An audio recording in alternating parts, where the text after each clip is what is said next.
Amin. Puji Tuhan saudara, sebelum kita belajar lagi firman Tuhan sama-sama, ya kita akan ucapkan dulu 1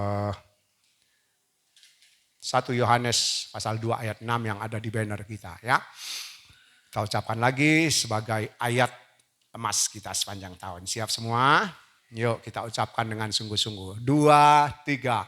1 Yohanes 2 ayat 6. Kewajibanku hidup seperti Kristus. Berdiri sama-sama, kita angkat lagi Alkitab kita. 2, 3. Aku percaya Alkitab adalah firman Tuhan. Ketika aku membaca, mendengar, melakukannya, aku pasti berbahagia. Amin. Puji Tuhan. Saudara buka Galatia pasal 2 ayat yang ke-20. Kita akan dengar pembacaannya. Ya, nanti saya akan baca juga dari versi Indonesia mudah dibaca. Galatia pasal 2 ayat yang ke-20. Bukan hidupku lagi. Ya. Bukan hidupku lagi, itu judul singkat yang kita akan sama-sama belajar dari firman Tuhan. Galatia pasal 2 ayatnya yang ke-20. Galatia 2 ayat 20. Ya. Namun aku hidup, tetapi bukan lagi aku sendiri yang hidup, melainkan Kristus yang hidup di dalam aku.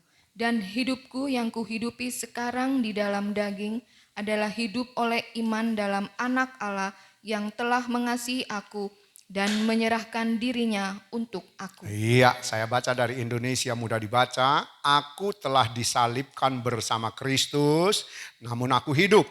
Tetapi bukan lagi aku, melainkan Kristus yang hidup di dalamku. Dan hidup yang sekarang aku hidupi secara jasmani adalah hidup oleh iman. Yaitu iman dari Putra Elohim yang telah mengasihi aku dan menyerahkan dirinya bagiku. Minggu kemarin kita sudah belajar dari ayat ini, ya, dikatakan aku disalibkan bersama dengan Kristus namun aku hidup. Nah, saudara, kalau minggu lalu kita sudah belajar bahwa hidup itu berarti masih ada. Jadi ada kesempatan yang saudara dan saya miliki, ya, untuk apa? Untuk tinggal di dalam kekekalan. Sebab itu tujuan salib, ya. Tujuan Tuhan Yesus mati di kayu salib untuk menyelamatkan manusia. Menyelamatkan di situ berarti dikembalikannya kepada rancangan Allah yang semula. Dan itu usaha yang dikerjakan oleh Tuhan Yesus lewat salib. Kemudian selain kita masih ada, berarti ada kesempatan untuk kita bisa masuk ke kekekalan, maka arti hidup yang kedua saya bawa saudara ingat lagi sebentar, berarti bergerak. Ya, jadi hidup yang kedua berarti bergerak. Kalau ada kesempatan yang Tuhan masih berikan di sisa nafas hidup saudara dan saya, karena kita harus sadar hidup ini bisa berhenti setiap saat. Ya, nggak ada orang yang bisa hidup selamanya atau dia berkata aku mau hidup sekian tahun lagi. Saudara, ya. Jadi hidup yang kedua berarti bergerak. Nah, bergerak berarti bertumbuh. Ada kemajuan. Kalau kita diberi kesempatan oleh Tuhan di sisa umur hidup kita ini, saudara, maka kita harus bertumbuh. Bertumbuh secara apa? Secara rohani. Ya. Kalau saudara baca di dalam Ibrani dikatakan seharusnya kalau melihat usiamu, umurmu, engkau sudah harusnya jadi guru. Jadi pengajar. Bukan lagi menerima makanan yang meninabobokan. Bukan lagi menerima firman Tuhan yang cuma ngomong soal berkat. Soal berkat jasmani yang diajarkan. Nah, saudara, jadi kalau kita masih ada, berarti kita ada kesempatan. Kemudian kita harus bergerak, harus bertumbuh. Ya, itu yang diingini oleh Tuhan. Sedang saudara punya anak aja kalau nggak bertumbuh saudara susah. Iya kan? Saudara susah. Coba misalnya, maaf ini cuma contoh. Kesia dia tidak bertumbuh. Minggu sama Ria susah pasti. Ya. Nah, di dalam hal jasmani aja kita orang tua susah kalau ngelihat anak nggak bertumbuh. Apalagi Tuhan. Ya. Tuhan mau kita bukan cuma jadi orang Kristen yang begitu-begitu dari tahun ke tahun kita lewati. Tidak ada perubahan. Tuhan mau saudara dan saya bergerak, maju. Jadi perubahan itu harus signifikan. Ya, jangan sudah berubah proses, sudah berubah proses. Cuma proses saya di sini, nggak ada kemajuan, nggak ada perkembangan. Itu nggak boleh. Nah, kemudian hidup yang ketiga berarti selain bergerak, bekerja. Nah, kalau kita mau terus bertumbuh, nggak bisa berhenti. Saudara, kalau saudara dan saya berhenti sekarang, kita sudah tahu bahwa hari-hari ini hidup saudara dan hidup saya belum sesuai dengan kehendak Bapa. Ya, belum. Jadi itu sebabnya kita harus bekerja. Artinya kalau ada kesempatan kita harus bertumbuh. Untuk bertumbuh harus terus. Terus. Ya, terus dikerjakan. Makanya ada ayat yang ditulis, kerjakanlah keselamatanmu. Ya, kita nggak bisa cuma berhenti. Ya sudah di sini, aku di sini. Kita tidak akan sampai kepada tujuan hidup kita, yaitu wajib hidup seperti Kristus. Saudara, nah kemudian di dalam ayat ini yang kedua, selain hidup dikatakan di dalam ayat ini, namun aku hidup tetapi bukan lagi aku sendiri yang hidup. Nah, bukan hidupku lagi. Kita tahu saudara, lewat salib ya, Tuhan Yesus memberi hidup kepada semua manusia. Kalau tidak saudara, kita bisa baca di dalam Alkitab, di dalam surat Korintus. Kalau tidak ada salib, tidak ada kematian Tuhan Yesus di salib, maka saudara semua manusia pasti masuk neraka. Nah, jadi lewat salib, ya kita baca, aku disalib, namun aku hidup. Nah, kemudian dikatakan, yang aku hidup bukannya hidupku lagi. Atau bukan hidupku sendiri. Ya, Galatia 2 ayat 20 ini. Nah, bukan hidupku sendiri. Saudara, kalau kita tahu dikatakan bukan hidupku sendiri. Berarti saudara, sesudah kita menerima karya salib itu, penebusan yang Tuhan Yesus kerjakan, maka prinsip hidup di dalam hidup kita yang sekarang kita jalani itu sudah nggak boleh semau kita sendiri. Ya, bukan hidupku lagi. Ya, tetapi saudara, hidup yang saudara dan saya miliki sekarang ini itu adalah titipan Tuhan. Tadi saya sudah singgung. Kalau tidak ada salib, semua manusia mati masuk neraka. Ya, kalau Tuhan Yesus tidak mati di kayu salib. Semua manusia mati. Nah, tetapi lewat salib itulah semua manusia dikatakan, kalau kita sudah belajar di 2 Korintus 5 ayat 14-15, ya sesudah disalibkan Tuhan Yesus memberi hidup kepada semua orang yang ada di dunia ini. Nah, sekarang kita yang Kristen. Kita Kristen berarti saudara dan saya harus ikut apa yang Tuhan Yesus ajarkan. Nah, sekarang saudara, kalau kita tahu bukan hidupku lagi tetapi hidupnya Tuhan yang saudara dan saya miliki sekarang ini titipan. Ya, ingat itu saudara, hidup yang kita jalani ini titipan. Ya, karena apa?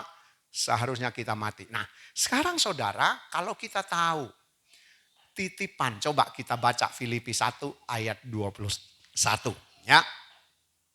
Filipi pasal 1 ayatnya yang ke-21.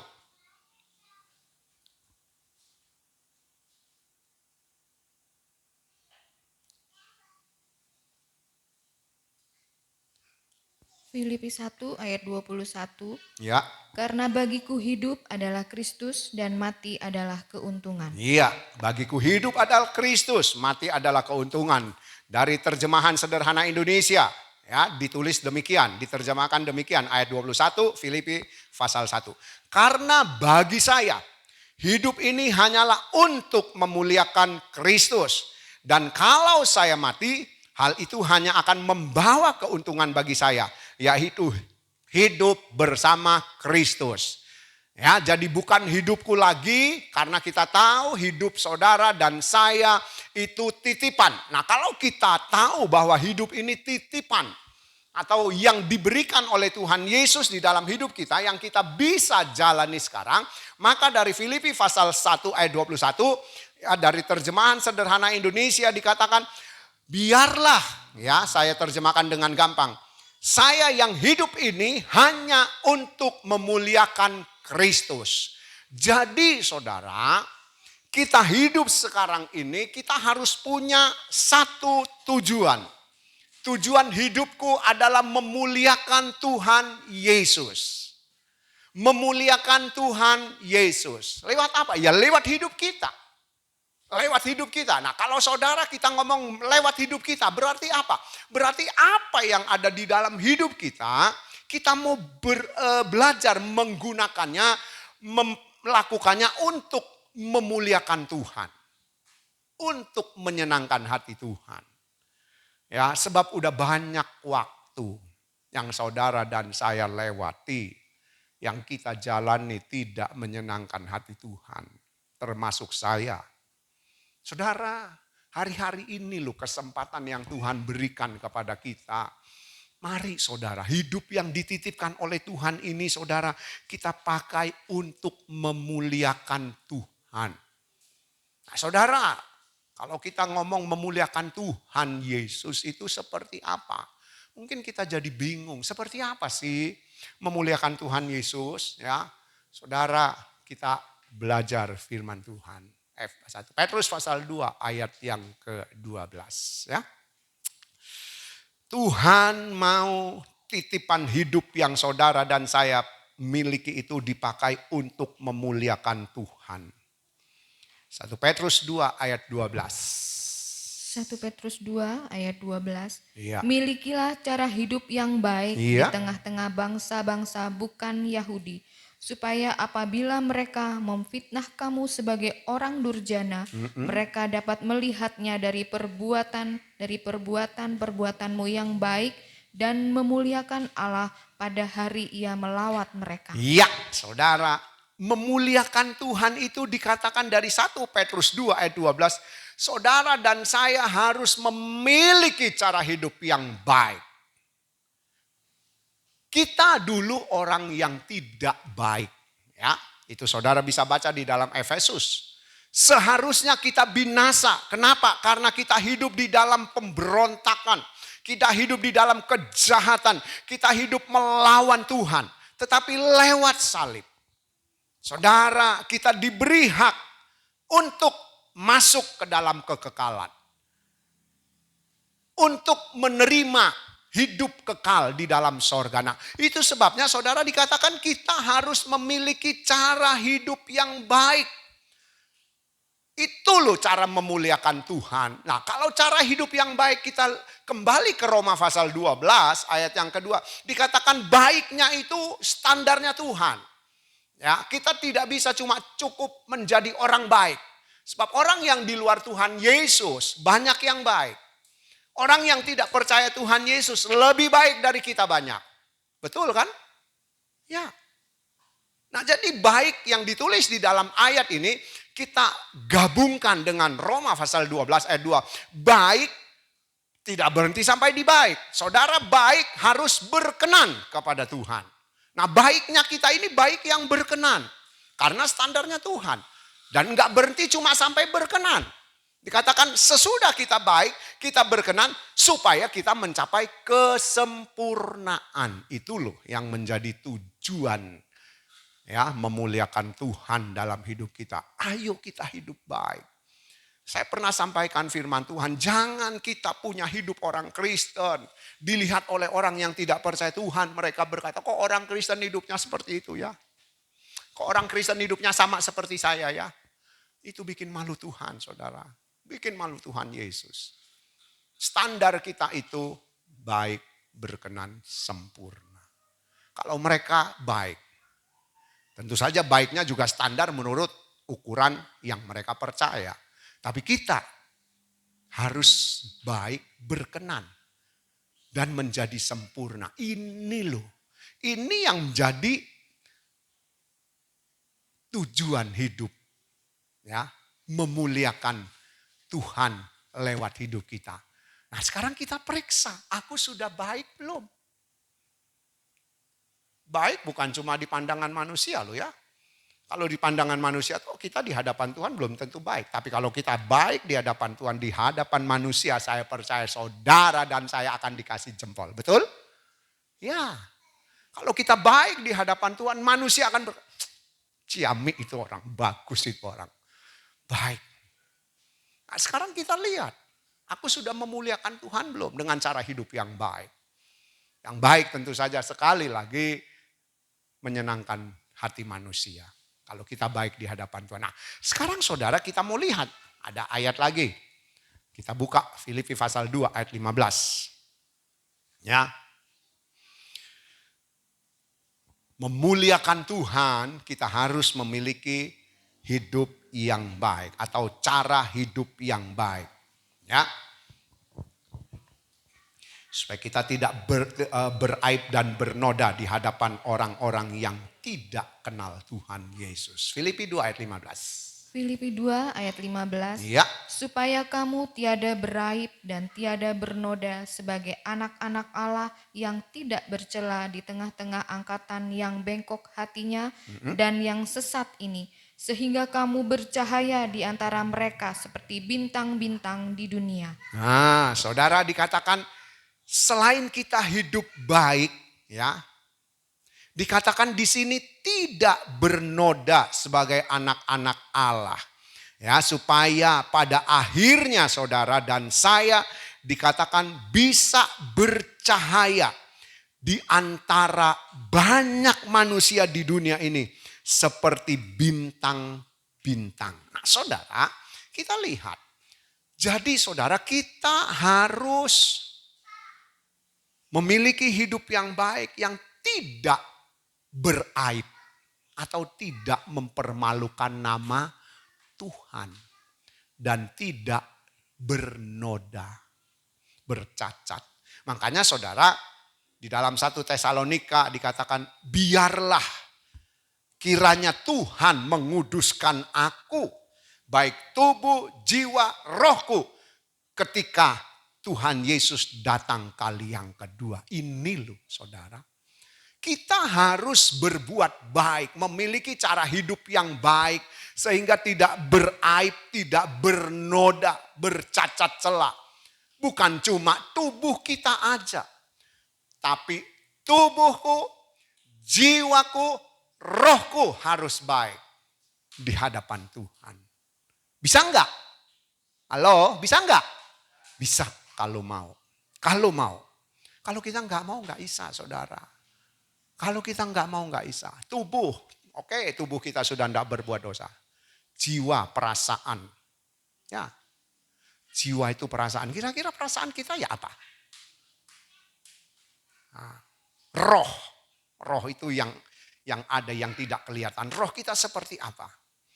Nah, jadi saudara, kalau kita mau memuliakan Tuhan, kita harus memiliki hidup yang baik tadi. Kemudian yang tidak beraib, tidak bernoda, yang tidak memalukan nama Tuhan. Memang butuh perjuangan saudara untuk hidup seperti ini. Untuk bisa memuliakan Tuhan. Supaya kita memiliki cara hidup kita yang baik. Supaya perbuatan kita tidak beraib dan tidak bernoda sebagai orang Kristen. Yang dilihat oleh orang-orang dunia itu butuh perjuangan. Makanya kita ambil tema kewajibanku hidup seperti Kristus hidup. Ya saudara.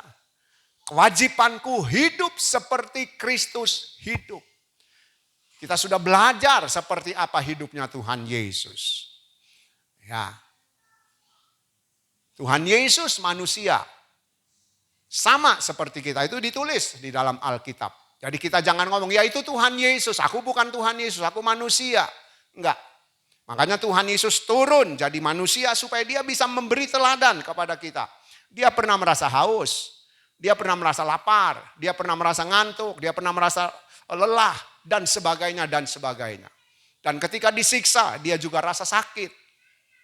Makanya saudara, doa terakhir sebelum Tuhan Yesus ditangkap di Taman Getsemani, dia berkata, Bapa kalau boleh lalukan cawan ini. Ya, Tuhan Yesus tahu dia akan menderita, secara manusia dia tidak mau. Tetapi dia berkata, biar kehendak Bapa yang jadi. Itu loh saudara. Itu loh. Ya, kita harus berjuang. Ya, kita harus berjuang. Kita juga sudah baca bolak-balik di dalam Ibrani pasal 5 ayat 8 dikatakan sekalipun dia anak. Sekalipun Tuhan Yesus itu anak Allah, tapi dia belajar taat di dalam hidupnya walaupun dalam tanda kutip harus menderita. Saudara, kalau kita mau hidup kita yang adalah titipan ini memuliakan Tuhan, kita belajar taat. Memang enggak enak, saudara. Untuk belajar taat itu enggak enak. Ya. Kata taat ini kan kita sudah tahu ditulis di bentuk seperti apa aja tetap bacaannya taat. Saudara tulis memanjang taat. Saudara tulis dari atas ke bawah ya taat. Saudara tulis di bawah ya taat. Enggak ada kata yang berubah dari tulisan itu. Nah, jadi saudara kita harus berjuang. Harus berjuang untuk memuliakan Tuhan di dalam hidup kita. Ya, karena kita hidup sekarang ini, hidup yang kita jalani itu adalah hidupnya Tuhan yang dititipkan kepada kita. Nah, kemudian Matius 5 ayat 16. Yuk, kita baca Matius pasal 5 ayatnya yang ke-16. Kita harus memiliki cara hidup yang baik. Kemudian Filipi pasal 2 ayat 5 yang tidak beraib, yang tidak bernoda. Matius pasal 5 ayatnya yang ke-16. Ya.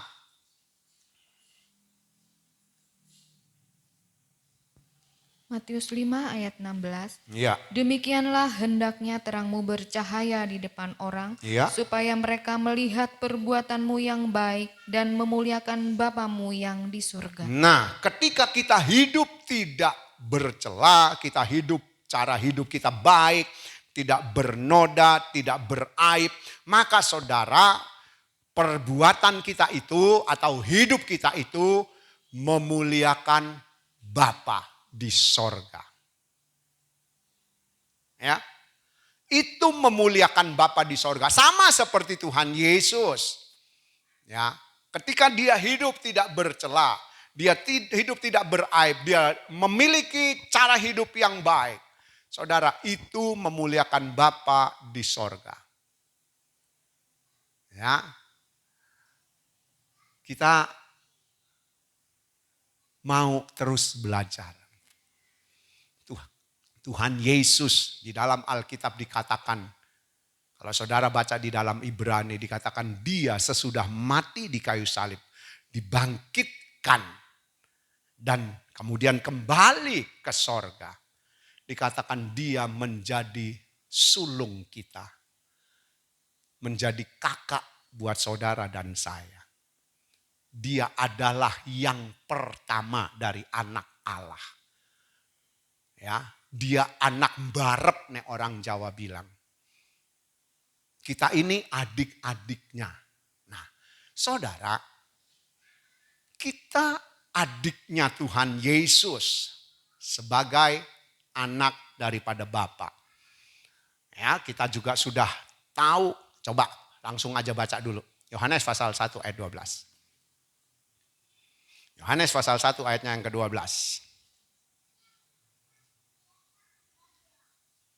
Yohanes 1 ayat 12. Iya. Tetapi semua orang yang menerimanya diberinya kuasa supaya menjadi anak-anak Allah, Iya. yaitu mereka yang percaya dalam namanya. Saudara, saya baca dari versi mudah dibaca. Beberapa orang telah menerima Tuhan Yesus. Mereka itu percaya kepadanya. Ia memberikan hak. Jadi Tuhan Yesus dikatakan memberikan hak kepada mereka untuk menjadi anak-anak Allah. Harus memiliki sifat gen Allah.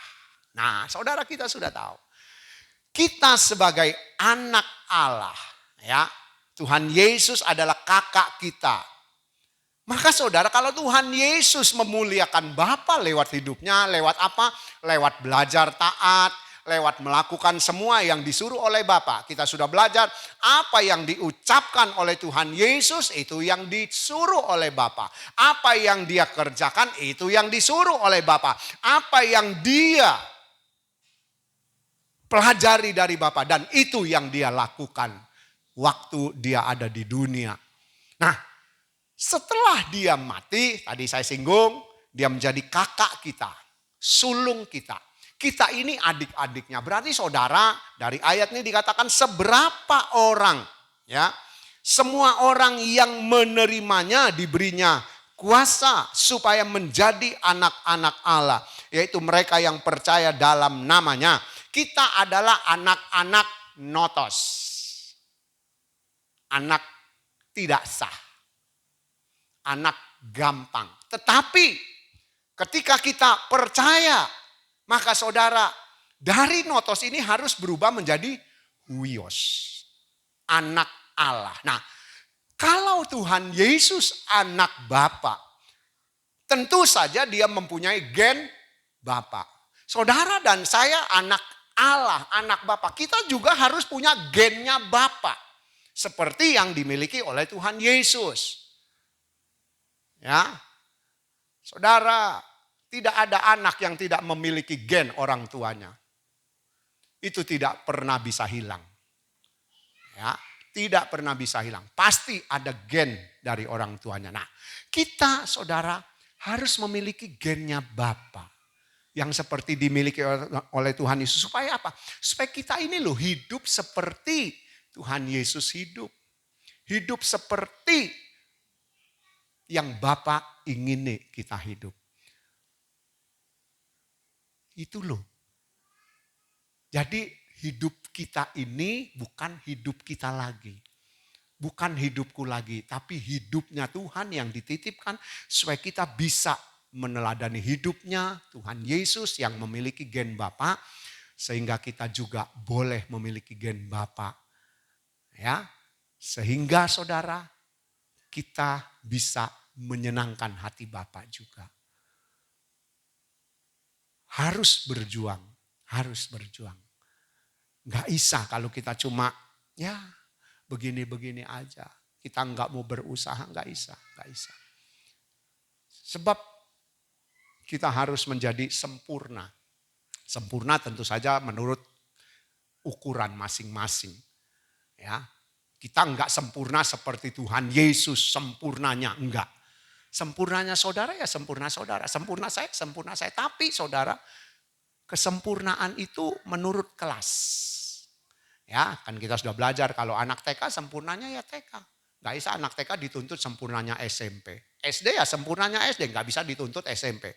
Demikian juga yang SMP harus sempurna SMP, yang SMA sampai yang kuliah. Sempurnanya harus sesuai kelasnya. Nah, saudara kita harus memiliki sifat-sifat daripada Bapa di dalam hidup kita.